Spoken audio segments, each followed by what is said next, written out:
Hello students, कैसे हैं आप सभी। तो आप सभी का वेलकम है फिजिक्स वाला में और बिहार एग्जाम्स वाला में आप लोगों का वेलकम है। तो दोस्तों, जैसा कि आप लोग आज की क्लास देख पा रहे होंगे, थंबनेल पे लिखा हुआ है मैथ्स को बिना फार्मूले के कैसे पढ़ा जाएगा, और ये क्लास आप लोगों का नज़रिया बदल देगी मैथ्स को पढ़ने का।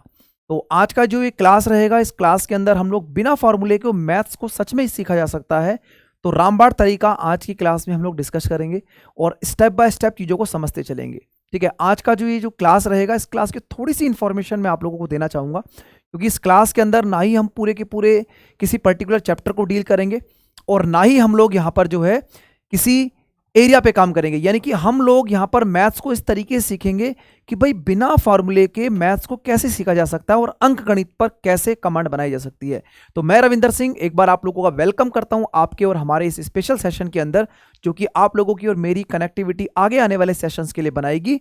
और फिर धीरे धीरे करके जैसे जैसे चीज़ें आगे बढ़ेंगी उस हिसाब से हम लोग अपनी क्लासेस को आगे बढ़ाते चलेंगे दोस्तों। ठीक है, तो बस स्टार्टिंग से लेकर एंड तक सेशन को देखना है। मेरा आप लोगों को सभी को यही सजेशन है कि मैथ्स को सीखने का एक ही तरीका होता है कि आप लोगों की कंसिस्टेंसी, यानी कि लगातार आपका जो मैथ्स को लेकर जो आपकी प्रैक्टिस होती है, वही आपको जो है आपको मैथ्स में एक अच्छे लेवल तक ले जाने में आप लोगों को हेल्प करती है। और उसके लिए मैं आप लोगों के साथ पूरा कदम से कदम मिला के चलने वाला हूं। तो आज के सेशन की शुरुआत करते हैं और बेहतरीन तरीके से रामबाण तरीका आप लोगों को बताऊंगा मैं कैसे हम लोग काम करेंगे। ठीक है दोस्तों, चलिए भाई स्टार्ट करते हैं आज का सेशन। तो सेशन को स्टार्ट करने से पहले ये क्लास आप लोगों का नज़रिया बदल देगी। ठीक है, तो स्टार्टिंग में छोटी मोटी चीज़ों को मैं आपके साथ जो है डिस्कस करूंगा कि क्या क्या चीज़ें ऐसी हैं जो आप लोगों के एग्जाम्स के लिए इंपॉर्टेंट रहेंगी। देखो, पूरा का पूरा जो मैथ्स होता है, आपको पता है कि दो तरीके से हमारे कॉम्पिटिटिव एग्जाम में मैथ्स आता है। एक होता है अर्थमेटिक मैथ्स और एक होता है एडवांस मैथ्स, है ना। तो दो तरीके का मैथ्स होता है। एक हमारा होता है अर्थमेटिक मैथ्स, ठीक है ना, एक हमारा अर्थमेटिक मैथ्स होगा और एक हमारा एडवांस मैथ्स होता है। ठीक है, जनरली अगर हम किसी भी कॉम्पिटिशन एग्जाम्स की बात करते हैं तो एक जो हमारा सेक्शन है, जो हमारा अर्थमेटिक सेक्शन है, ये आपके हमेशा हर एक कॉम्पिटिटिव एग्जाम में पूछा जाता है। स्पेशली जितने भी हमारे स्टेट लेवल के एग्जाम्स होते हैं, उन सभी पेपरों में अर्थमेटिक यानी अंक गणित का सबसे ज्यादा रोल होता है ना। तो अंक गणित एक ऐसा टॉपिक हो गया जो सभी एग्जाम्स में पूछा जाता है ना, क्योंकि ये जो क्लास है आप लोगों को पता है कि ये क्लास एक रामबाण क्लास रहेगी मैथ्स को समझने का, कनेक्टिविटी बनाने का। जो स्पेशली नए बच्चे होते हैं उनको बड़ा डर लगता है कि बहुत सारे फार्मूले याद करने पड़ेंगे, बहुत सारी चीजें याद करनी पड़ेंगी, है ना। तो अब आप देख पा रहे हैं कि लिखा हुआ है कि 2 बेसिक चैप्टर्स, कौन कौन से दो ऐसे चैप्टर हैं या कौन कौन से दो ऐसे कंसेप्ट्स हैं जो पूरे के पूरे मैथ्स को जोड़ देंगे आपस में। चाहे वो प्रतिशत हो, चाहे वो आपका अनुपात हो, चाहे वो लाभ और हानि हो, चाहे वो साधारण ब्याज, चक्रवर्ती ब्याज हो, यानी जितने भी चैप्टर्स आपके होते हैं वो सब एक कनेक्टिविटी से चलते हैं। और वही कनेक्टिविटी आज के इस सेशन में आपकी और हमारी बनने वाली है। ठीक है दोस्तों, तो 2 बेसिक चैप्टर्स का खुलासा मैं करने वाला हूं और फिर मैं अपने कंसेप्ट के हिसाब से आप लोगों को लेके चलूंगा और थोड़ा बहुत डिस्कशन करते हुए आज नंबर ऑफ क्वेश्चंस की हम लोग प्रैक्टिस करेंगे बिना किसी फॉर्मूले का इस्तेमाल करते हुए। ठीक है, चलिए, तो 2 चैप्टर्स कौन कौन से हैं, जैसा कि आप लोग यहां देख पा रहे हैं कि पहला मैंने लिखा है रेशो का नॉलेज, यानी अनुपात। देखो भाई, आपको अगर मैथ्स को सीखना है तो आपको अनुपात का नॉलेज होना बहुत जरूरी है, यानी कि रेशो का जो कंसेप्ट है वो आपको पता होना चाहिए। ठीक है, इसको मैं अभी डिस्कस करूंगा आपके साथ कि कैसे रेशो का इस्तेमाल होता है क्वेश्चंस में, कैसे आप चीजों को यूज करते हैं और किस तरीके से अनुपात से प्रतिशत को भी आपस में जोड़ा जाता है। ठीक है दोस्तों, तो पहला जो आपका चैप्टर आपने कई बार पढ़ा होगा कि अनुपात समान अनुपात का एक हमारा चैप्टर होता है ना, यानी कि रेशियो एंड प्रपोर्शन जिसको हम बोलते हैं। दूसरा चैप्टर का नाम आपने सुना होगा प्रतिशत। देखो, आपने कहीं से भी अभी तक मैथ्स पढ़ा हो या ना पढ़ा हो, लेकिन जो हमारा पढ़ाने का तरीका, जो मेरा एक्सपीरियंस रहा है, वो 2 चैप्टर्स आप लोगों के पूरे अंक गणित की रीढ़ की हड्डी है, यानी कि बैकबोन है। जब तक आप इन 2 चैप्टर्स पे कमांड नहीं करते हो तब तक आप पूरे अंक गणित के अंदर हमेशा से परेशानियों का सामना करते रहेंगे और भारी भरकम कैलकुलेशन आप लोगों के सामने हमेशा से देखने को मिलेगी। ठीक है दोस्तों, तो रेशो अनुपात, परसेंटेज का मतलब प्रतिशत। ठीक है, ये दोनों ही चैप्टर आपस में कनेक्टेड होते हैं। कैसे कनेक्टेड होते हैं ये चीज मैं आपको समझाता हूं। जैसे मान लो कि मैं आपको बोलता हूं कि अब मैं तो धीरे धीरे करके आप लोगों को उन चीजों पे ले जाना चाहूंगा जो आज की क्लास का हमारा एजेंडा है, और आपका मैथ्स को पढ़ने का नजरिया जो है वो आपका बिल्कुल चेंज कर देंगे पीडब्ल्यू के प्लेटफॉर्म से। ठीक है ना। चलिए, जैसे मान लो मैं बोलता हूं कि ए और बी, है ना, ए और बी का अनुपात जो है वो मान लीजिए मैंने बोला कि 5:4 है, ठीक है। एक मैंने ये बोलिया ए और बी का जो अनुपात है वो 4:5:4 है। यानी ये कुछ भी हो सकता है अनुपात, ये इनका इनकम का अनुपात हो सकता है, उनकी आय का अनुपात हो सकता है, ये इनका एजिस यानी कि आयु का अनुपात हो सकता है, मतलब किसी भी चीज का अनुपात हो सकता है ना।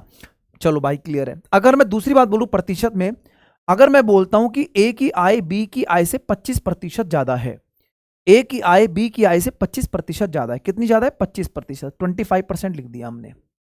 अगर 25% ज्यादा है मतलब अगर बी की वैल्यू 100 है तो ए की वैल्यू 125 बनेगी। भाई 25% का मतलब तो यही होता है। तो जब आप इसको 25 से कैंसिल आउट करेंगे तो 25 पंजे 125 और 25 चौक 100। तो आपने बोला सर रेशियो तो दोबारा 5 और 4 का आ गया। यानी कि यहां से एक छोटी सी बात हमें समझ में आ रही है कि क्वेश्चन को प्रतिशत में दिया हो या फिर क्वेश्चन को रेशियो की फॉर्म में दिया हो, बात तो एक ही है। ये डिपेंड करता है एग्जामिनर के ऊपर कि एग्जामिनर किस तरीके से क्वेश्चन को हमारे सामने रखने वाला है। जैसे मैं आपको एक एग्जांपल और देता हूं। जैसे मान लो मैंने बोला कि भाई 33 सही 1/3% जो है वो क्लास में गर्ल्स हैं यानी कि लड़कियां हैं, ठीक है। मान लो मैंने ये बोला तो 33 सही 1/3% का मतलब होता है 1/3। तो हमारी क्लास में कुछ गर्ल्स होंगी और कुछ बॉयज होंगे। तो 33 सही 1/3% लड़कियां हैं, यानी कि टोटल 3 में से एक क्या है, टोटल 3 में से एक क्या है, गर्ल्स है। अगर मान लो एक हमारी गर्ल्स है और टोटल हमारे पास 3 थे यानी 2 हमारे पास क्या बचेंगे, बॉयज बचेंगे। तो अगर मान लो एग्जामिनर ऐसे भी तो बोल सकता है ना कि लड़कों की संख्या लड़कियों की संख्या से दुगनी है, या फिर 33 सही 1/3% क्या है, क्लास में छात्राएं हैं। तो बात तो एक ही है ना, यही चीज आपको समझनी है। जैसे मान लो मैं आपको छोटा सा और भी एग्जांपल दूंगा अभी। जैसे मान लो मैंने बोला आपको कि भाई मेरी क्लास में 25% जो है वो, मान लो 25% जो है वो फेल हो जाते हैं बच्चे। चलो ऐसे मान लेते हैं ना, भाई हमारी क्लास में मान लो कि बच्चे हैं और 25% बच्चे जो हैं फेल हो गए। तो 25% फेल हो गए तो आप बोलेंगे सर 75% पास होंगे। एक तरीका तो ये होता है बच्चों के लिए ना, क्योंकि बहुत सारे विद्यार्थी इस तरीके से काम करते हैं। तो अगर मैं फेल और पास वाले बच्चों का अनुपात बनाऊं तो आप बोलेंगे सर फेल 25% थे तो पास क्या हो जाएंगे 75, और 25 और 75 का जो रेशियो बनेगा वो बनेगा 1:3। बोलो बात समझ में आ गई, ये रेशियो बनेगा 1:3 का। दूसरा तरीका दोस्तों क्या हो गया, अब आपको यहां पर समझना यह है कि अगर मैं बोलता हूं कि 25% अगर फेल हो गए हैं इसका मतलब होता है 1/4, है ना। तो अगर मैंने यहां लिखा फेल तो यहां मैं लिखता हूं पास, यानी 4 में से एक फेल हो गए तो एक तो फेल हो गए। टोटल कितने में से, 4 में से, तो 3 क्या होंगे, पास होंगे। तो दोबारा से अनुपात 1:3 का नहीं आ गया। तो मुझे लगता है कि आप लोगों को ये छोटी सी बात आपको समझ में आ गई, लेकिन छोटी नहीं बहुत बड़ी बात है। अगर आप इस चीज को बेटर तरीके से समझ जाते हो तो फिर आपको कभी भी प्रतिशत दिया हो या डायरेक्ट अनुपात दिया हो आपको डिफरेंस लगेगा ही नहीं, है ना। और यही चीज हमें समझनी है। अब जैसे मान लो कि कोई भी फ्रैक्शन यानी कोई भी भिन्न होती है, जैसे मान लो ये 1/3 है, ये एक भिन्न है, इसमें एक न्यूमरेटर पार्ट होता है यानी कि एक अंश भाग होता है, एक न्यूमरेटर पार्ट होता है, एक अंश भाग होता है, और एक डिनोमिनेटर पार्ट होता है जिसको बोलते हैं हर। तो अंश और हर की कहानी क्या होती है, अंश और हर की कहानी होती है कि जो हमारा डिनोमिनेटर पार्ट यानी हर वाला जो पार्ट होता है ना वो हमेशा वास्तविक मान होता है, यानी कि रियल वैल्यू होती है ना। क्या होती है, रियल वैल्यू। जैसे कि आप लोगों ने बोला कि 33 सही 1/3% घर है, यानी टोटल वैल्यू कितनी थी, 3, यानी कि रियल वैल्यू 3 थी। और जो ऊपर वाला पार्ट होता है अंश जिसको बोलते हैं, इसका रिजल्ट होता है। ये हमेशा क्या होता है, इस भिन्न का रिजल्ट होता है या इस भिन्न का इफेक्ट होता है, इस फ्रैक्शन का रिजल्ट होता है या इस फ्रैक्शन का इफेक्ट बताता है। जैसे कि 33 1/3%, 33 सही 1/3% जो है वो लड़कियां हैं, यानी कि 3 में से एक लड़कियां। तो एक क्या हो गया, रिजल्ट हो गया कि भाई एक लड़की है, यहां पे एक लिख दिया, और टोटल 3 में से, तो रिजल्ट टोटल वैल्यू क्या बनी आपकी, 3 बनी। तो 3 में से अगर एक लड़की है तो एक लड़की है तो 2 बच्चे बचेंगे। बात क्लियर है। 25% फेल थे, यानी कि टोटल 4 में से एक फेल थे। भाई ऊपर वाली वैल्यू हमेशा क्या होती है, ऊपर वाली वैल्यू हमेशा उसके रिजल्ट को बताती है कि भाई एक फेल हो गया 4 में से। सर 4 में से अगर एक फेल हो गया तो 3 पास होंगे। बस इतनी सी कहानी और पूरे मैथ्स हमारे पास समझ आ जाएगी। ठीक है दोस्तों, तो मुझे लगता है कि आप लोगों को एक छोटी सी बात समझ में आ चुकी होगी कि जो अभी मैंने आप लोगों को एग्जाम्पल देने की कोशिश की है। ठीक है, मैं छोटी मोटी चीजें आपको बताता चलूंगा, आप बस चीजों को समझते चलिएगा। ठीक है, तो ये मैंने आपको बताया था कि अर्थमेटिक और एडवांस जो है वो आप लोगों को समझ में आना चाहिए। जैसे मान लो क्या होता है लाभ और हानि, है ना, क्योंकि देखो ये जो क्लास मैंने आपको बताई भी, मैं हर एक चैप्टर के क्वेश्चन लेके आया हूं इस क्लास के अंदर। अगर आप धीरे धीरे करके चीजों को पढ़ेंगे तो लाभ और हानि, ठीक है, साधारण ब्याज, चक्रवर्ती ब्याज, रेशियो, प्रपोर्शन, अनुपात, प्रतिशत, बहुत सारे चैप्टरों को, ट्रेन टाइम इन डिस्टेंस, इसी क्लास के अंदर कराऊंगा, लेकिन एक कनेक्टिविटी से कराऊंगा जिसमें कि आप लोगों को आगे आने वाली क्लास का बेसब्री से इंतजार रहेगा कि हाँ यार ये तरीके अगर समझ लिए तो कोई फॉर्मूले की जरूरत नहीं है, सिर्फ और सिर्फ चीजों को समझना है, रटना कुछ भी नहीं है, सिर्फ एक अंडरस्टैंडिंग बनाते हुए चीजों को आगे बढ़ाना है। अब देखो जरा मैं आपको यहां पर समझाता हूं। जैसे मान लो मैंने बोला कि एक वस्तु को बेचने पर 20% का लाभ हो गया, 20% का क्या हो गया, लाभ हो गया, यानी कि आपने बोला 20% का क्या हो गया, प्रॉफिट हो गया। 20% का क्या हो गया, प्रॉफिट हो गया। 20% का मतलब 1/5 होता है। अब देखो भाई, एक होता है कॉस्ट प्राइस यानी कि क्रय मूल्य, और एक होता है विक्रय मूल्य, है ना, एक होता है क्रय मूल्य और एक होता है विक्रय मूल्य। अब देखो अभी बात को समझना, सर 20% का लाभ है यानी कि 5 पर 1 रुपए का लाभ हो गया होगा, और 5 क्या होगी, वास्तविक मान होगा, है ना, रियल वैल्यू होगी। यानी मैंने 5 रुपए का एक आर्टिकल खरीदा था, 5 रुपए का मैंने एक आर्टिकल खरीदा था और उस पर 1 रुपए का प्रॉफिट दे दिया, तो कितना हो गया, 6। बोलो यस और नो। तो क्या आप क्रय मूल्य और विक्रय मूल्य को भी समझ पाए प्रतिशत के हिसाब से? चलो थोड़ी प्रतिशत को और है ना, और परसेंटेज को बढ़ा देते हैं। मान लो कई बार खतरनाक परसेंटेज आती है 37 सही 1/2%। अब बच्चों को डर लगता है सर ये क्या आ गया, है ना, तो 37 सही 1/2% का जो मान होता है वो 3/8 होता है। अब आप समझना 3/8 मैंने डायरेक्ट लिख दिया, लेकिन मैं आपको समझाऊंगा। जब पूरे के पूरे मैथ्स को आप मेरे साथ कदम से कदम बढ़ाकर चलेंगे तो आपको समझाया जाएगा कि 3/8 कैसे बनता है, इसको याद क्यों रखना है। हालांकि तरीका तो वही है, 37 दूनी 74 और 1 75, 75/2 परसेंटेज को करेंगे नीचे 100 से डिवाइड, तो वही 3/8 आ जाएगा। लेकिन अभी के लिए थोड़ा सा जो है रहम कर देते हैं प्रतिशत पे कि भैया अभी हम इस तेरी वाली इस वैल्यू को 3/8 हम याद रखने वाले हैं। ठीक है दोस्त, चलो अब देखो आपने बोला कि सर ये 3/8 हो गया, अगर 37 सही 1/2% का क्या हो गया, यहां पर भी प्रॉफिट मान लो, क्या मान लो, प्रॉफिट यानी कि लाभ मान लो।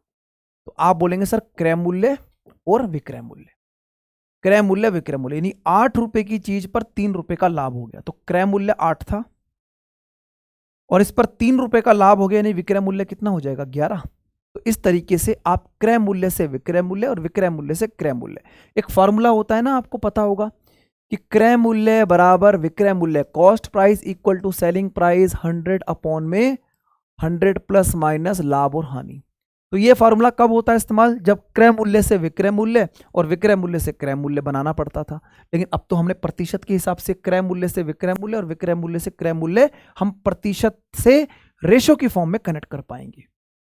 ठीक है जी, चलो तो ये फॉर्मूला सिर्फ आप लोगों को दिमाग में रख लेना है कि हाँ ऐसा कुछ होता था, लेकिन इस्तेमाल नहीं करने वाले हैं। अगर आप चाहो तो मैं आपको एक छोटा सा क्वेश्चन यहां पर बता देता हूं। जैसे मान लो एक वस्तु को बेचने पर 37 सही 1/2% का लाभ होता है ना। सेलिंग एन आर्टिकल आप शॉपकीपर अर्न 37 प्रॉफिट। ठीक है जी, अगर मान लो उस वस्तु का क्रय मूल्य मान लो 800 रुपए है, अगर मान लो उस वस्तु का क्रय मूल्य 800 रुपए है, तो कह रहा है विक्रय मूल्य बताओ। तो अगर आपके सामने क्वेश्चन कुछ इस तरीके से होता कि एक वस्तु को जो है 37 सही 1/2% का लाभ हो जाता है बेचने पर, जबकि क्रय मूल्य उसका 800 है, तो विक्रय मूल्य बताइए। तो आपने बोला सर 3/8 मतलब 8 3/8 होता है इसका मतलब। तो 8 रुपए की चीज आपने 3 रुपए ज्यादा बेची यानी 11 पे बेची, तो 8 और 3 कितना हो गया, 11 हो गया। तो 8 की वैल्यू क्वेश्चन में कितनी है, 800। 8 की वैल्यू क्वेश्चन में कितनी है, 800।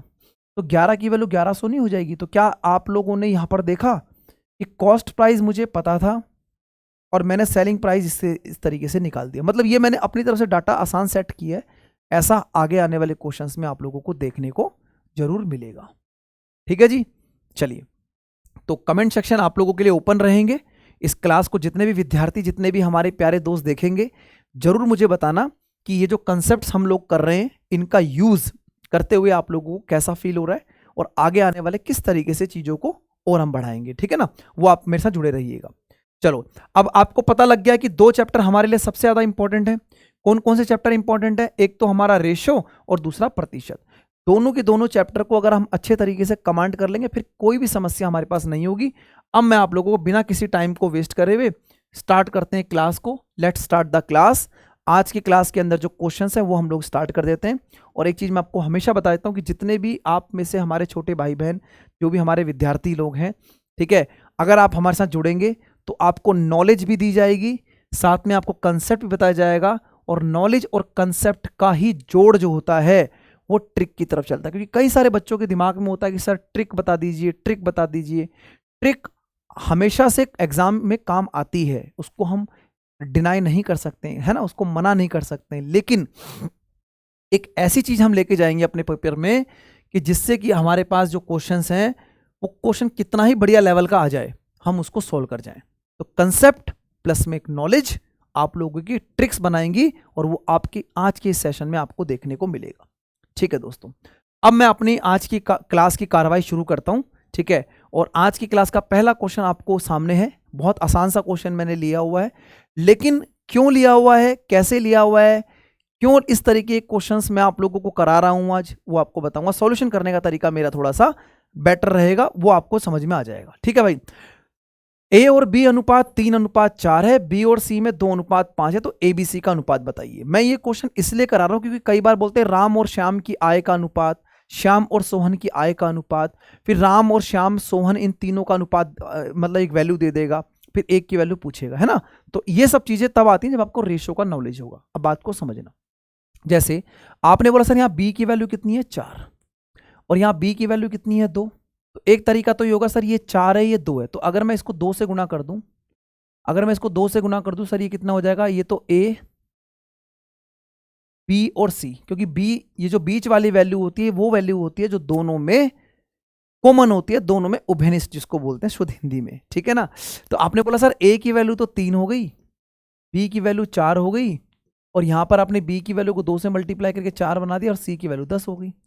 तो जो आपके प्रश्न का उत्तर है 3, 4 और 10 बन जाएगा। ये ऑप्शन नंबर ए इस क्वेश्चन का बिल्कुल सही आंसर बनेगा। बोलो बात समझ में आ गई होगी अच्छे से, है ना। तो एक आसान क्वेश्चन था, लेकिन अब मैं आपको समझाता हूं कि ऐसा करना है भी कि नहीं करना है। ठीक है, अब मैं आपको एक चीज छोटी सी बताता हूं, आप मुझे बताइएगा। जैसे आपने बोला सर ए और बी और सी का यहां पर आपने देखा, इसको हमने 2 से क्यों गुणा किया था, क्योंकि हमें बी को सेम करना था ना।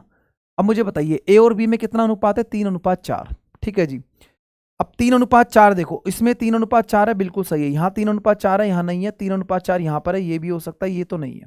2 ऑप्शन रहेंगे। अब आगे देखो बी और सी में कितना रेशियो है, 2 और 5 का। यहाँ पर बी और सी में 4 और 5 का रेशियो है, ये नहीं हो सकता। Option number A he answer है। मतलब ये कौन सी अप्रोच आ गई, ये अप्रोच आ गई ऑप्शन को उठा के खत्म कर देने की। इसका यूज कैसे होगा वो अभी आपको बताऊंगा। पहले सबसे पहले दोबारा देखो मैंने क्या बोला। ठीक है, देखो ए और बी में 3:4 था, आपने बोला सर बिल्कुल सही बात है, 3:4 दिख रहा है। बी और सी में 2:5 है, 4 और 10 को काटोगे तो 2:5 ही तो दिखाई देगा भाई। बी और सी को काटोगे 4 और 10 में 2:5 का ही तो अनुपात है। तो बस यही तो कहानी समझनी है। चलो, है ना। तो एक तरीका हो गया कि भाई एक विद्यार्थी इसको सॉल्व कर रहा है और एक ने ऑप्शन से उड़ा दिया। तो हमें पता है कि ऑप्शन वाला जो मेथड होता है वो तो सुपर फास्ट रहता ही रहता है। चलिए आगे अपनी क्लास की कार्रवाई को आगे बढ़ाते हैं। अगला क्वेश्चन एक बार ट्राई करना, है ना, और कमेंट सेक्शन में बताना कि कैसा मजा आ रहा है कि नहीं आ रहा है। ठीक है, ए और बी में 4:5 है, बी और सी में 3:4 है। आपको ए बी सी के बीच में रेशियो बताना है। पहला तरीका क्या है कि जो हम अब आपको समझा चुके हैं वो है सर 4 और 5 का रेशियो कहां पर है। सर 4-5 का रेशियो यहां पर नहीं है, 4-5 का रेशियो 13-14 में नहीं होता, यहां पर नहीं होता। सर आंसर आ चुका है बी। बोलो बात समझ में आई। एक तरीका ये है। अब एक बच्चा क्लास में बैठा हुआ है, पेपर में बैठा हुआ है, उसने देखा सर बी की वैल्यू 5 है और यहाँ बी की वैल्यू 3 है, तो सर यहाँ पर मल्टीप्लाई करेगा वो 3 से और यहाँ मल्टीप्लाई करेगा 5 से। ऐसा क्यों कर रहा है, क्योंकि सर वो बी को सेम करना चाहेगा। तो जितने में भाई ये लिख रहा हो उतने में तो आंसर नहीं आ जाएगा क्या, बताइए।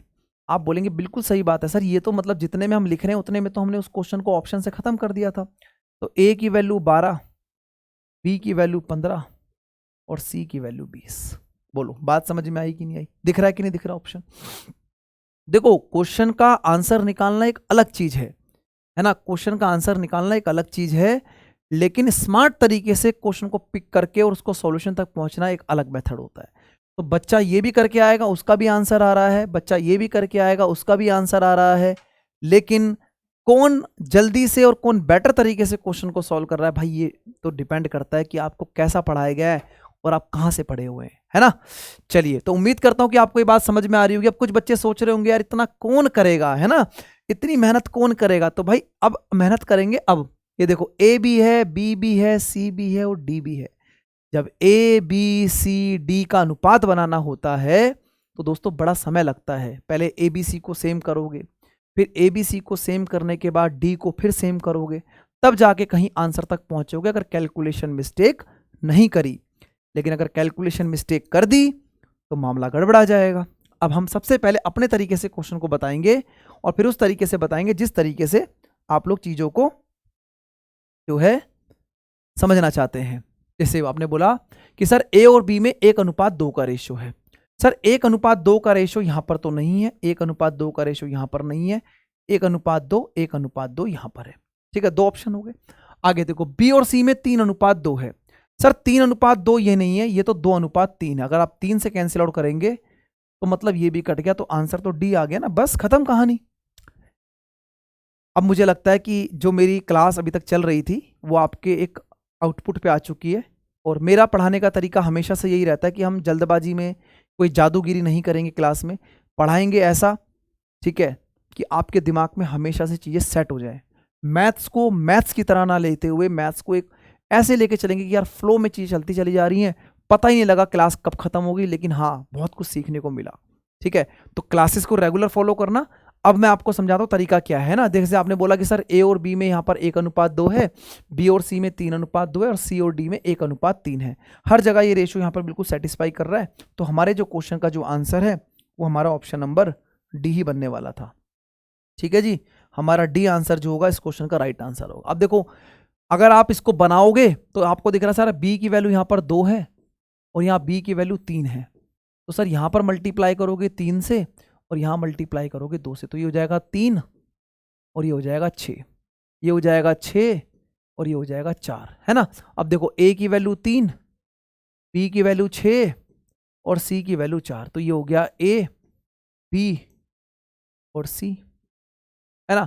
अब देखो यहाँ सी कितना है, 1 है, जबकि सी यहाँ कितना है, 4 है, तो यहाँ पर फिर 4 से गुणा करना पड़ेगा। जब 4 से गुणा करोगे सर ये बनेगा 4 और ये बनेगा 12। अब एक काम करो, ए बी सी तो है ही, डी को भी उठा दो, तो सी की वैल्यू 4 यहाँ तो लिखी हुई है, तो डी की वैल्यू कितनी आ गई, 12। अब चेक करो जरा, 3 6 4 12 दिख रहा है आपको। तो ये तरीका हो गया, इसको बोलते हैं ट्रेडिशनल मेथड, यानी कि ट्रेडिशनल तरीके से आप क्वेश्चन को सॉल्व करते हो और फिर कहीं ना कहीं एग्जाम में बहुत ज़्यादा समय लगता है ना। तो आपको स्मार्ट तरीके से करना है और स्मार्ट तरीके से स्मार्ट अप्रोच लगाते हुए क्वेश्चन को सॉल्व कर देना है। ठीक है जी, उम्मीद करता हूं कि आपको मेरी बात समझ में आ रही होगी। बाकी कमेंट सेक्शन आप लोगों के लिए ओपन है। अब मैं चाहूंगा कि आप एक और वीडियो को फटाफट से पॉज करके इस क्वेश्चन के आंसर को 10 सेकंड के अंदर सॉल्व कर जाएं, ऐसी मेरी पूरी उम्मीद है आप लोगों से। फटाफट से इस क्वेश्चन का आंसर बताइएगा दोस्तों, चलिए फास्ट बताइए।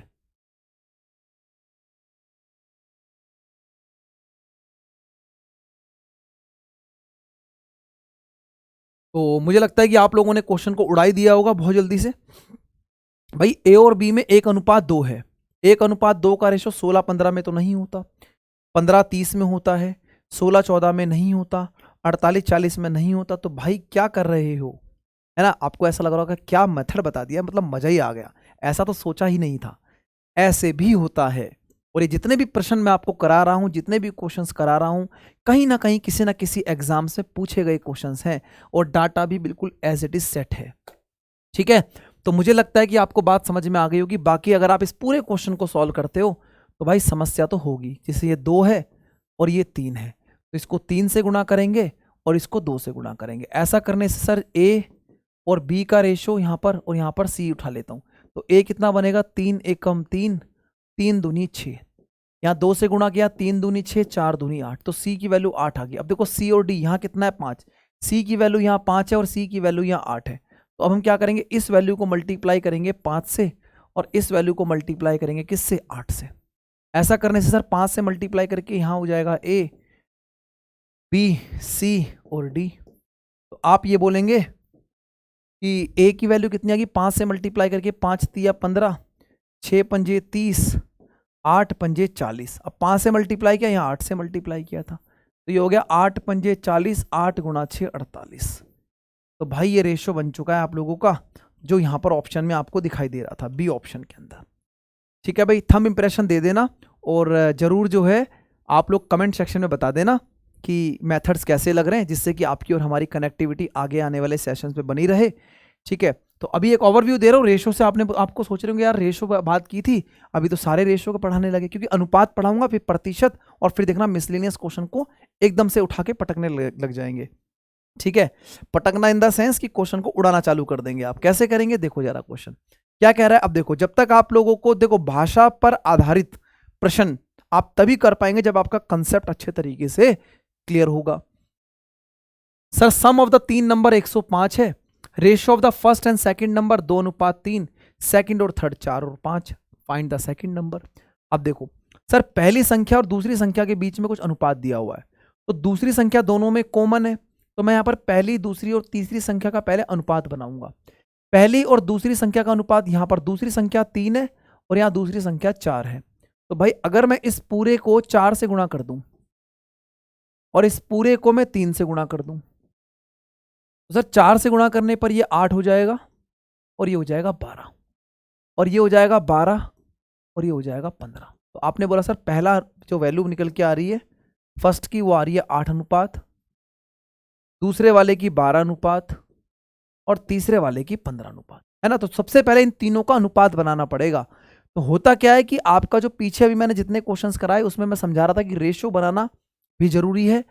पेपर में डिपेंड करता है कि क्वेश्चन किस तरीके से पूछा जा रहा है, जैसा क्वेश्चन वैसा आंसर, है ना। तो 8, 12 और 15 का रेशियो आ गया। आप बोलेंगे सर 8, 12, 15 यानी 12, 8, 20 और 15 कितना हो गया, 35। ये 35 रेशियो हो गया, यानी कि 35 यूनिट बोल सकते हो आप इसको 35 अनुपात बोल सकते हो। 35 कैसे आया सर, 8 में 12 को ऐड किया 20 और 15 35। ऐड क्यों किया, क्योंकि तीनों संख्याओं का योग 105 था, जब योग बोला गया तो योग कर दिया। 135 का मतलब 105 है, तो 35 तिया 105 होता है, यानी कि भाई एक यूनिट की वैल्यू क्वेश्चन में कितनी आ गई है, 3। अब ये बताइए, अगर एक यूनिट की वैल्यू क्वेश्चन में 3 आ गई है, अगर एक की वैल्यू 3 आ गई है और दूसरी संख्या बोल रहा है, तो दूसरी संख्या तो 12 यूनिट में है, तो अगर एक यूनिट की वैल्यू 3 है तो 12 यूनिट की वैल्यू बनेगी 36, और यही इस क्वेश्चन का बिल्कुल सही आंसर बन जाएगा। यानी कि कौन सा ऑप्शन बनेगा भाई, ऑप्शन नंबर ए, 36 जो होगा इस क्वेश्चन का राइट आंसर बनेगा। बोलो बात समझ में आ रही है सभी को, है ना। तो आई होप, मुझे लगता है कि सबको बहुत अच्छे तरीके से चीजें क्लियर होती जा रही होंगी और आप चीजों को समझते भी जा रहे होंगे, है ना। आगे देखो, ये एक भी जैसे मान लो कि 7a बराबर 4b बराबर 14c, 7a बराबर 4b बराबर 14c है। कई बार बोलता है 7 गुना a का इनकम का 4 गुना b के इनकम के बराबर है, और 4 गुना b का इनकम जो है वो 14 गुना c के इनकम के बराबर है, और आगे कहानी को जोड़ के एक भाषा बना देता है। तो ऐसे प्रश्न को कैसे सॉल्व करोगे। पहले पूछा गया है कि ABC का अनुपात बताइए।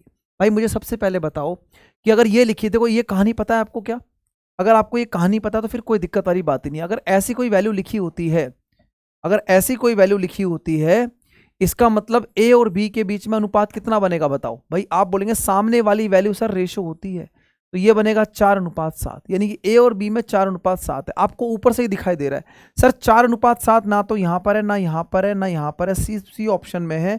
कुछ नहीं करना है, सिर्फ नजरों से देखना है और क्वेश्चन को वहीं पर उड़ा देना है। समझ रहे हो, उड़ाने का मतलब होता है कि क्वेश्चन को टिक लगा के आगे उड़ते चले जाना है। ठीक है, उस तरीके से काम करेंगे। बात क्लियर है। अब सॉल्व करोगे तो भाई समस्या तो बनेगी बनेगी, है ना। तो मैंने देखा सर A की वैल्यू 4 और B की वैल्यू 7, तो 4 और 7 का रेशियो सिर्फ C ऑप्शन में था, और यही मेरे क्वेश्चन का करेक्ट आंसर होने वाला है। ठीक है जी, आगे बढ़ाता हूं जी नेक्स्ट क्वेश्चन की तरफ। उम्मीद करता हूं समझ में आ गया होगा। अब देखो, क्वेश्चन की भाषा से घबराना नहीं है। मैंने आपको पहले ही बोला है, प्रतिशत लिखा हो या रेशियो लिखा हो, उससे कोई भी फर्क नहीं पड़ने वाला है। फर्क पड़ेगा तो कब पड़ेगा, वो तब पड़ेगा जब आपके कंसेप्ट अच्छे नहीं होंगे, आप चीजों को अच्छे तरीके से समझ नहीं पा रहे होंगे। क्वेश्चन में क्या कह रहा है, ठीक है, क्वेश्चन में ये कह रहा है the ratio of the numbers boys and girls in the ratio 3:2। Boys और गर्ल्स का जो रेशियो है वो 3:2 है। बात को समझना सर, यहां पर हमारे पास कुछ लड़के हैं और कुछ लड़कियां हैं, बॉयज और गर्ल्स हैं, ठीक है। बॉयज और गर्ल्स का रेशियो कितना है? 3:2, यानी कि 3:2 है, 3:2। बॉयज और गर्ल्स का रेशियो कितना है? 3:2, ठीक है। कह रहा है 20% लड़के और 25% लड़कियां जो है स्कॉलरशिप लेती हैं, यानी छात्रवृत्ति उन्हें मिलती है। तो हमें प्रतिशत बताना है उन लोगों का जिनको छात्रवृत्ति नहीं मिली है। बात को समझना, आपको क्या निकालना है? जिनको छात्रवृत्ति नहीं मिली है। भाई अगर 20% लड़कों को छात्रवृत्ति मिल गई है, अगर 20% लड़कों को छात्रवृत्ति मिल गई है, तो इसका मतलब ये हो जाएगा कि 80% लड़कों को छात्रवृत्ति नहीं मिली होगी।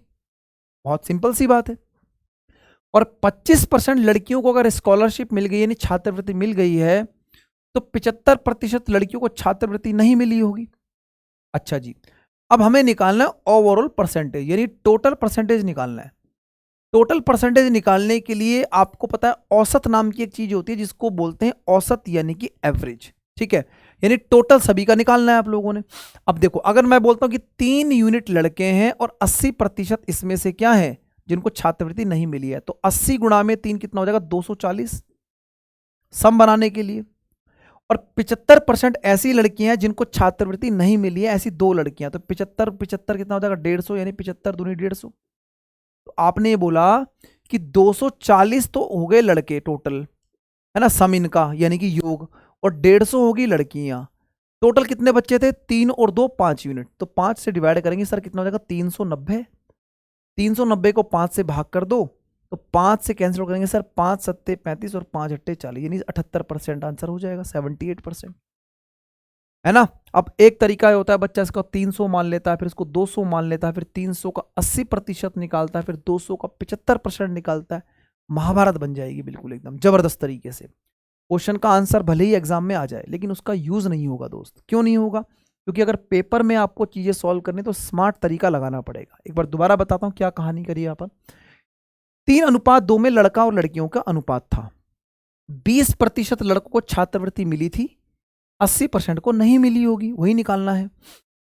2 यूनिट लड़कियों थी इसमें से कि आपको बोल रहा है 75% लड़कियों को छात्रवृत्ति नहीं मिली, क्योंकि 25% वालों को मिली है। तो 80% है जिनको नहीं मिला है, और 3 बच्चे हैं, तो 3 के हिसाब से 80 + 80 + 80 करो, या 80 × 3 करो, 240 हो जाएगा। 240 यहां लिख दिया। आगे बात, 75% के हिसाब से 2 लड़कियों का 150%, टोटल सम बन गया, डिवाइड बाय टोटल नंबर, कुल योग बटे में संख्या, औसत एवरेज, यही तो होता है। 78% आंसर आ जाएगा, 78% इस क्वेश्चन का सही आंसर होगा। ठीक है जी, बात समझ में आ गई होगी। चलिए आगे चलते हैं क्वेश्चन नंबर 8 की तरफ। 8वां क्वेश्चन आपके सामने ये रहा, घबराना नहीं है, क्वेश्चन की भाषा को एक बार पढ़ लो।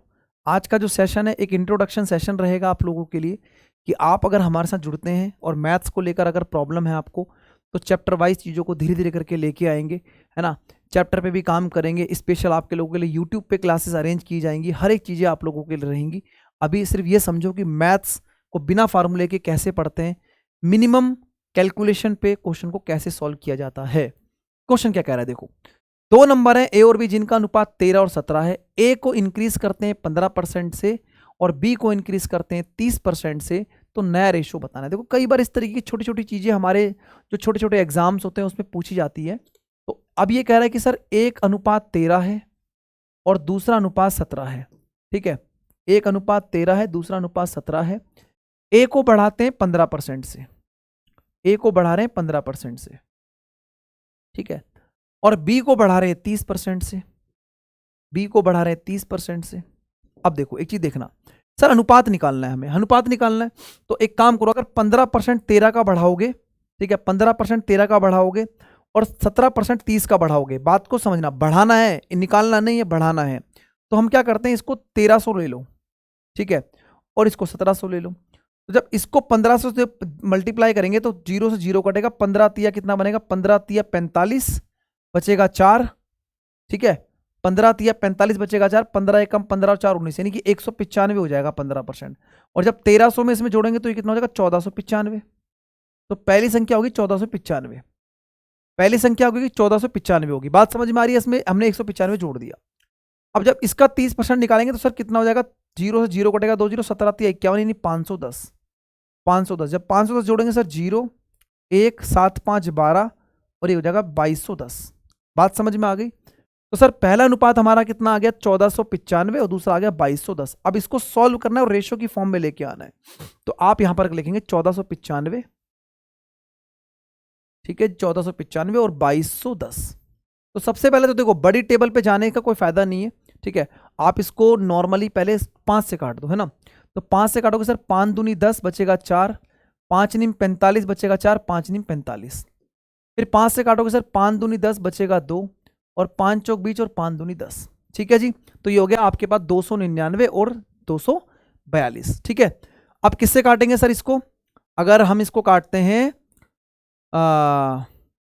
9 10 11 12 13 14, किससे काटेंगे? 242 और 299, है ना। 299 आ गया और ये आ गया आपका 242, ठीक है। तो 14 से तो कटेगा नहीं, है ना। 13 दूनी 26, हाँ देखो 13 दूनी 26 बचेगा 3, 13 तिया 39, ठीक है। 13 एक कम 13, ठीक है। और कितना बचेगा 112, और 13 निम्मे 117 होता है। 13 से तो कट नहीं रहा, कुछ कैलकुलेशन मिस्टेक तो नहीं की भाई। 13 दूनी 26 और 26 और बचेगा 3, 13 तिया 39, ठीक है। फिर 13 से काटेंगे, 13 एक कम 13, तो यहां बचेगा आपके पास कितना 11, और 13 सत्ते 91 होता है, 13 गुणा 8 104 होता है, ठीक है। तो ये 13 से तो कट नहीं रहा है, इसका मतलब कहीं ना कहीं कुछ गड़बड़ तो नहीं करी हमने 30% निकालने में।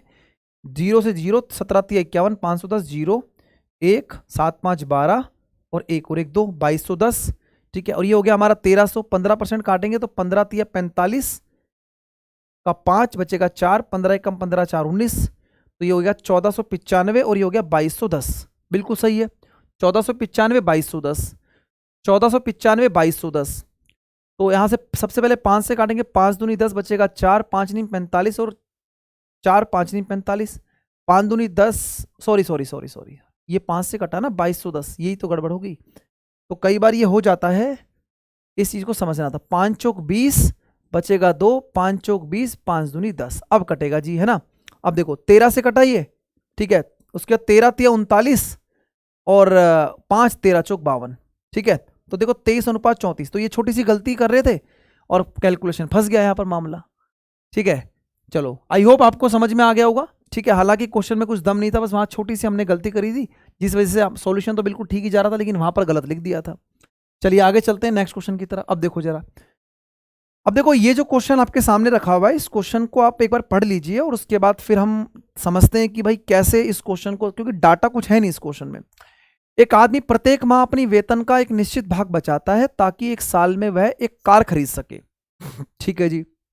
लेकिन कह रहा है कि वो अपनी बचत को कितने प्रतिशत से वृद्धि करनी चाहिए ताकि उसी कार को 9 महीने में खरीद सके। अब आपको उस क्वेश्चन में समझना यह है कि कहानी कहां पर जो जाके सेट होगी।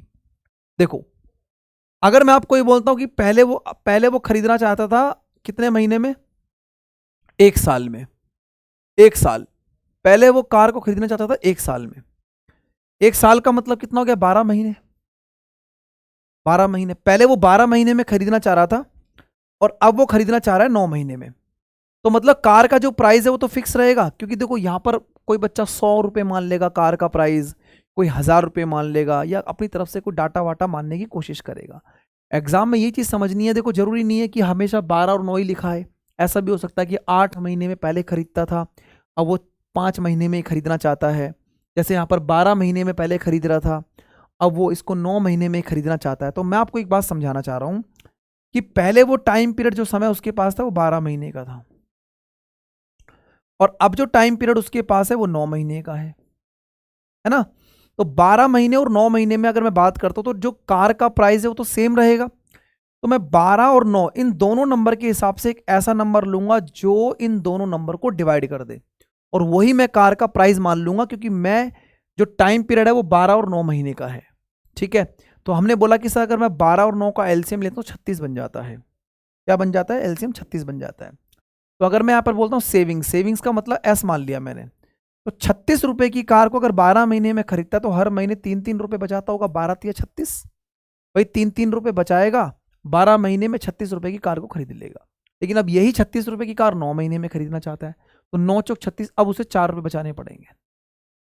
यही आपको देखो, ये जो कंसेप्ट बिल्डिंग का जो खेल है ना, वो एक दिन में नहीं होगा, वो होगा समय के साथ। जैसे जैसे आप चीज़ों को आगे लेके चलेंगे, हमारे साथ जुड़ते चलेंगे, हमारे जो कंसेप्ट्स हैं, हमारे जो तरीके हैं क्वेश्चन को सॉल्व करने के, उन पे जब आएंगे तो फिर आपको किसी भी तरीके की समस्या नहीं होगी दोस्तों। ठीक है, आपने बोला बिल्कुल सही बात है सर, 3 से 4 बढ़ जाएगा तो 1 यूनिट इंक्रीज कर गया। 1 रुपये सेविंग्स उसको बढ़ानी पड़ेगी इनिशियल सेविंग्स 3 पर, क्योंकि शुरू में तो 3 करता था। तो जो प्रतिशत में चेंज होगा 1/3, और 1/3 को जब 100 से गुणा करेंगे, जो परसेंटेज आता है ना वो 33.33% आता है। सबको पता है भाई 1/3 का मतलब जो होगा वो 33.33% होगा, यानी कि हमारे क्वेश्चन का जो आंसर है वो ऑप्शन नंबर बी करेक्ट बनेगा। ठीक है, तो डाटा कुछ नहीं था, सिर्फ हमें समझना था। अब देखो, अगर आप मान लो 100 मान लो, एक तरीके से मान लो किसी बच्चे ने 100 मान लिया, तो 100 रुपए की कार थी, 12 महीने में खरीदा, प्राइस आ जाएगा डेसिमल में, और वही डेसिमल से बचना है। तो ये डिपेंड करता है, अब जैसे 12 महीने और 9 महीने था, मान लो मैं आपको बोल दूं कि पहले वो खरीदता था कार 8 महीने में, अब खरीदना चाहता है 5 महीने में, तो आप ये बोलोगे सर करना कुछ नहीं है, हम इसका एलसीएम 40 मानेंगे, यानी पहले वो बचाता था 5 रुपए और अब वो बचाएगा 8 रुपए, उसको 3 रुपए बढ़ाने पड़ेंगे सेविंग्स में, 3 रुपए बढ़ाने पड़ेंगे 5 पर, तो बस हो गया, कहानी खत्म। यही तो समझाना है भाई। तो 60% से उसकी बचत को बढ़ाना पड़ेगा इस केस में। तो जब आपको ये चीजें आपके दिमाग में सेट हो जाएंगी, आपके दिमाग में चीजें एकदम, जो कहते हैं ना कि एकदम क्लियर हो जाएगा कि हाँ ऐसे करना है, तो फिर बात आपको समझ में आने लग जाएगी। ठीक है दोस्तों, चलिए उम्मीद करता हूं कि आपको क्वेश्चन समझ में आ चुका। अगला क्वेश्चन देखते जरा, क्वेश्चन क्या कह रहा है। अब यहां से कहानी थोड़ी सी और ट्विस्ट बनाते हैं। देखो, जैसे जैसे सेशन आगे बढ़ेगा ना, वैसे वैसे चीजें इंटरेस्टिंग होती चली जाएंगी। एक बार मैं आपको ये क्वेश्चन जो है, आप एक बार इसको पढ़ें और अपने लेवल पर एक बार ट्राई करें कि जरा क्या इस क्वेश्चन का करेक्ट आंसर बनेगा। फटाफट से देखिएगा एक बार।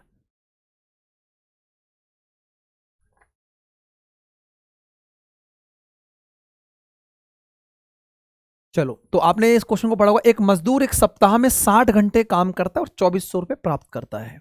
ठीक है, यदि उसका प्रत्येक वेतन जो है वो 40% बढ़ जाए और कार्य करने का जो समय है वो 16 सही 1/2% से कम हो जाए, तो आय परिवर्तन क्या होगा।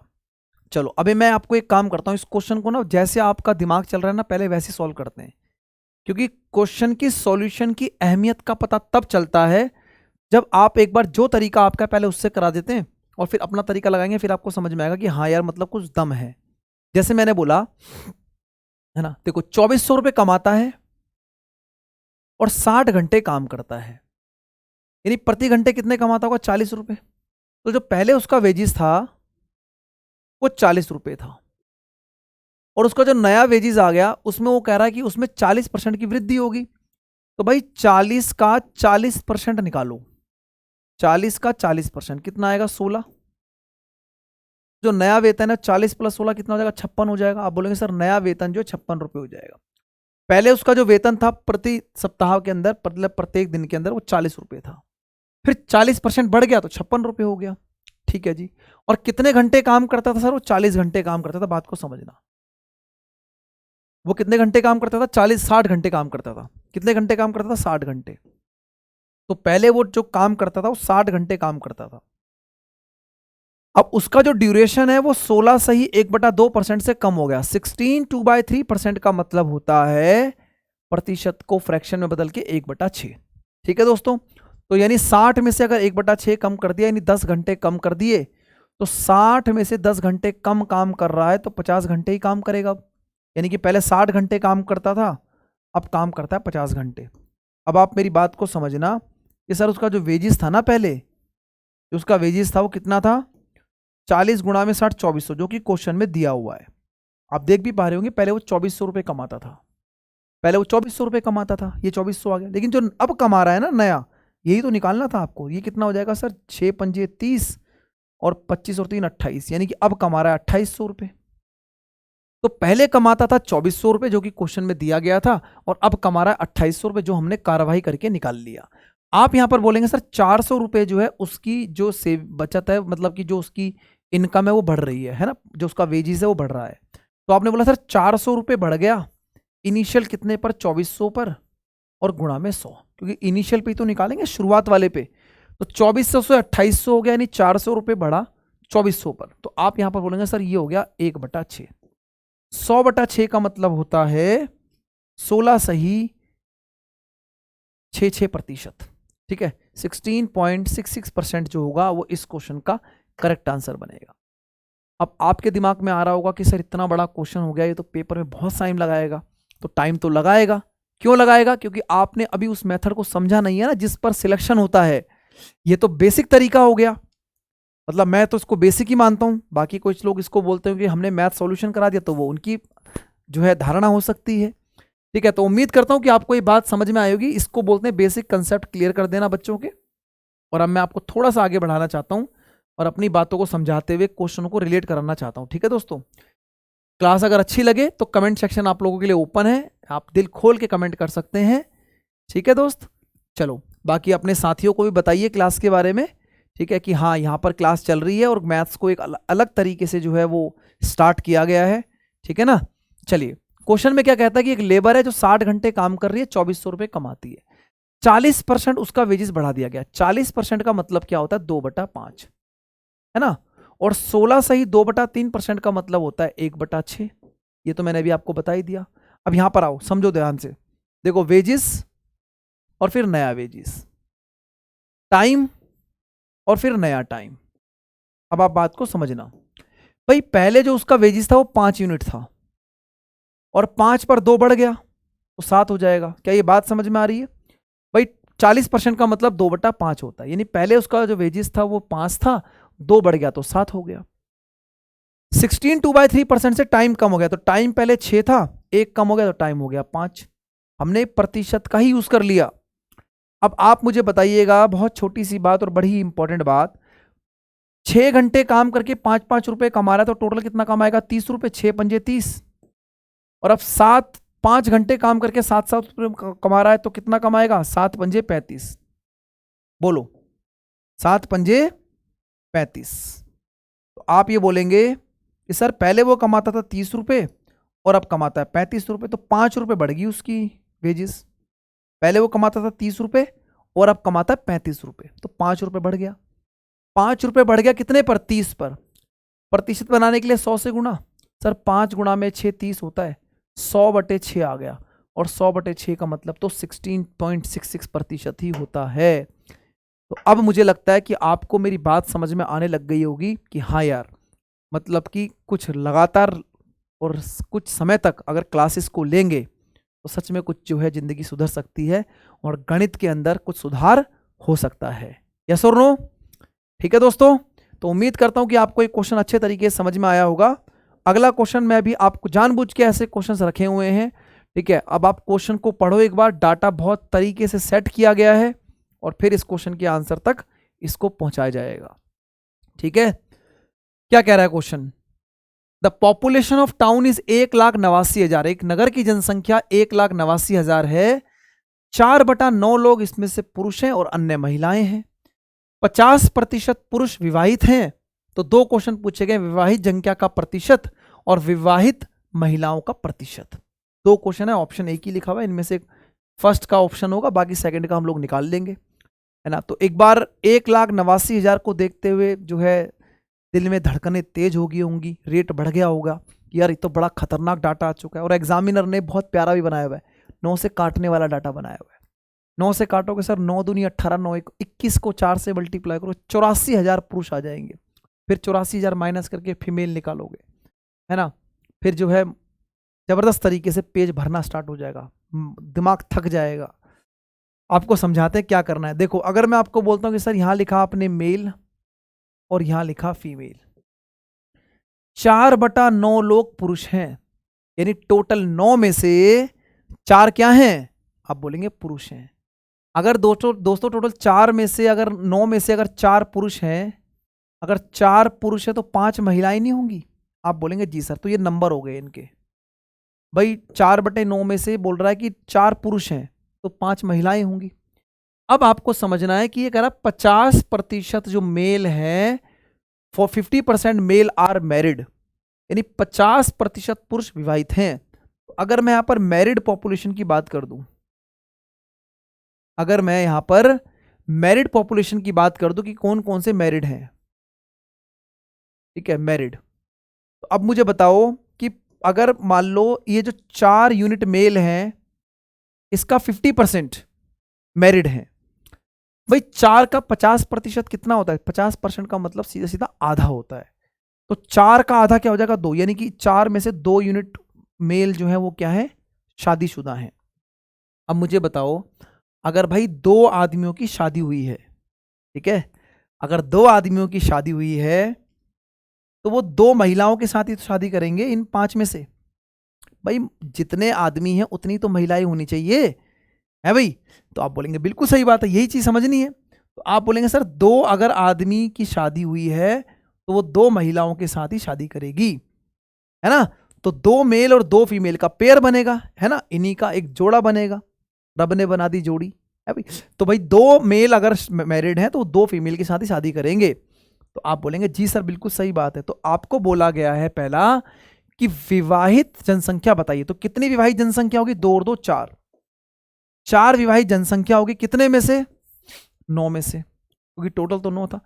4/9 को जब मल्टीप्लाई करोगे ना 400/9 हो जाएगा, और 400/9 का मतलब 9 चौक 36, 9 चौक 36, 4 4, यानी 44 सही 4% इस क्वेश्चन का करेक्ट आंसर है, यानी ऑप्शन नंबर ए। डाटा का कोई यूज नहीं है। अब डिपेंड करता है कि भाई आप अगर 1,89,000 का इस्तेमाल करते हैं तो एग्जामिनर तुम्हारे दिमाग का इस्तेमाल कर लेगा पेपर में कि भाई इसे तो पता ही नहीं है कि करना क्या है क्या नहीं करना, क्योंकि समय का अभाव है ना। कंपटीशन जो एग्जाम होता है, प्रतियोगिता जो परीक्षाएं होती हैं, उसमें सारी की सारी कहानी आपके समय की तो है। भाई अगर एक पेपर में किसी बच्चे को बोलो ले 2 घंटे में कर ले, आराम से कर लेगा। अगर वही बोलेंगे आधे घंटे में कर, तो अब एफिशिएंसी निकल के आती है, और एफिशिएंसी वालों को ही काम पर रखा जाता है। चलिए, उम्मीद करता हूं कि बात समझ में आ गई होगी। आगे कह रहा है प्रतिशत विवाहित महिलाएं बताइए, कितनी प्रतिशत महिलाएं विवाहित हैं? आपने बोला सर सिर्फ 2 ही महिलाएं विवाहित हैं, कितने में से? 9 में से। तो 2/9 का मतलब होगा 200/9, और 200/9 का मतलब होगा आप लिख सकते हो 22 सही 2/9%। तो अगर एक ऑप्शन और होता तो हम इसको भी लगा लेते। ये क्वेश्चन मैंने जानबूझ के रखा है ताकि मैं आपको समझा पाऊं कि इस तरीके का डाटा का कोई इस्तेमाल प्रश्नों में नहीं होता है। ठीक है दोस्तों, तो मैं उम्मीद करता हूं कि आपको ये पूरा का पूरा लेक्चर समझ में आ रहा होगा। एक फर्स्ट मतलब कि एक तरीके से मान सकते हैं कि एक पहली क्लास आप लोगों को इस तरीके से दी जा रही है, इसमें मैथ्स को सीखने का एक नज़रिया आपका चेंज करना है हमें।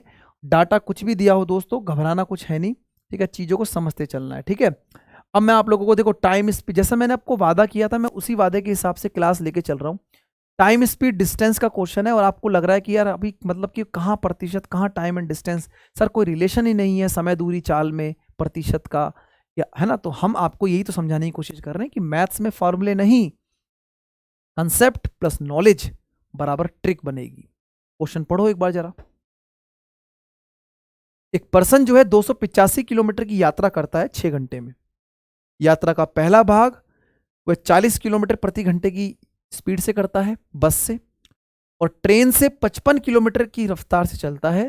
तो बताना है ट्रेन से कितनी दूरी तय की।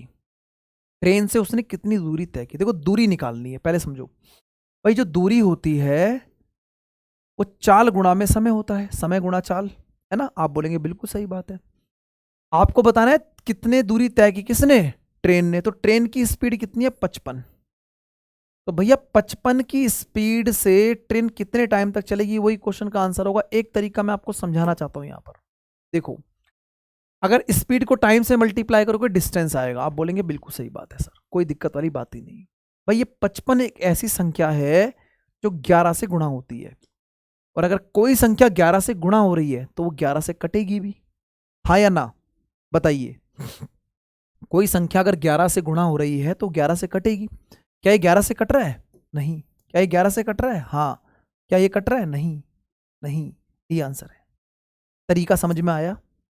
अब आपको लग रहा होगा कि ऑप्शन तो बड़े दूर थे, लेकिन अगर 2 ऑप्शन होते तो क्या करते? तो सॉल्व करने का तरीका हम बताएंगे, तुम टेंशन मत लो। पहले आप ये समझो 55 में 11 का मल्टीपल है, यानी कि 11 पंजे 55, तो 11 से गुणा होने वाला नंबर 165 भी है, यही आंसर है बस। अब आपको समझाते कंसेप्ट वाइज। देखो मैं आपको ये बोलता हूं कि भाई एक ट्रेन ने या एक जो भी दूरी तय की बस से ट्रेवल की है, और एक ट्रेन से। बस से कितनी स्पीड है दोस्तों? 40, और ट्रेन से कितनी है? 55। अब मैं ये बोलता हूँ इस पूरी यात्रा को 6 घंटे में ट्रेवल किया गया। इस पूरी यात्रा को अगर 6 घंटे में ट्रेवल किया गया तो क्या मैं एक बात बोल सकता हूं, इस पूरी यात्रा में मिनिमम 40 की स्पीड तो रही है, 15 की स्पीड ट्रेन की एक्स्ट्रा मान लूं, क्योंकि देखो मिनिमम स्पीड बस की 40 थी, ट्रेन की 55 थी। तो अगर ये दोनों के दोनों 40 की स्पीड से तो मिनिमम चले ही चले हैं। अगर भाई मुझे बताओ छोटी सी बात, देखो मैं अभी इसको टाइम एंड डिस्टेंस से नहीं सॉल्व कर रहा, मैं इसको समय चाल दूरी के कंसेप्ट से सॉल्व नहीं कर रहा, इसको मैं सॉल्व कर रहा हूं अपने तरीके से। हमारा तरीका क्या है, इसको अपनाना पड़ेगा, गणित का दूर दूर हो जाएगा बिल्कुल। ठीक है, मैं ये बोलता हूं कि 40 की स्पीड से अगर 6 घंटे तक ट्रेन चलेगी तो 240 किलोमीटर की दूरी ही तय करनी चाहिए थी। भाई 40 की स्पीड से अगर 6 घंटे तक ये मान लो कोई भी यात्रा तय की गई तो 240 किलोमीटर की ही दूरी तय होनी थी, लेकिन दूरी कितनी तय की गई, 285। 285। तो यहां पर जो एक्स्ट्रा आया ना, यहां पर जो एक्स्ट्रा डिस्टेंस बचा वो कितना बचा, 45। भाई 285 240 में अंतर कितना का, 45 का। और यहां पर जो एक्स्ट्रा स्पीड बची है वो कितनी बची है, 15 बस। तो 245 किलोमीटर की एक्स्ट्रा दूरी, 15 स्पीड एक्स्ट्रा। तो इसका मतलब क्या हो गया, आप बोलेंगे कि सर अगर जो ट्रेन है 15 की स्पीड से अगर 45 किलोमीटर की दूरी तय कर रही है, अगर 15 की स्पीड से 45 किलोमीटर की दूरी तय कर रही है तो 3 घंटे में ये दूरी तय करेगी, 3 घंटे में दूरी तय करेगी ना। और अगर 3 घंटे में दूरी तय करेगी तो बस यही तो करना था सर, अगर ट्रेन 3 घंटे चली 55 की स्पीड से तो 165 किलोमीटर ही तो इस क्वेश्चन का आंसर होगा। बताओ बात समझ में आई कि नहीं आई, क्लियर है ना। तो ये कहानी जब समझ में आने लगेगी तो चीजें बिल्कुल आसान होती चलेंगी दोस्तों। ठीक है भाई, तो टाइम स्पीड डिस्टेंस का एक बहुत प्यारा सा क्वेश्चन मैंने आपको कराया। एक प्रश्न आपको मैं इस पर और कराता हूं, प्रतिशत का ही है लेकिन ये कई बार अलग अलग तरीके से पूछा जाता है क्वेश्चन, है ना। एक बार क्वेश्चन को पहले पढ़ लो, फिर मैं थोड़ा सा आपको कंफर्टेबल करा देता हूं कि हाँ, और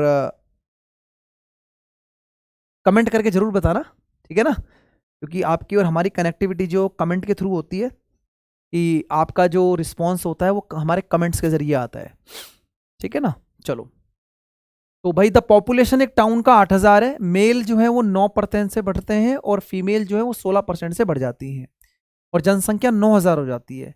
तो महिलाओं की संख्या ज्ञात करें, यानी कि इसमें हमें बताना है महिलाओं की संख्या कितनी है, कितनी फीमेल थी यहां पर।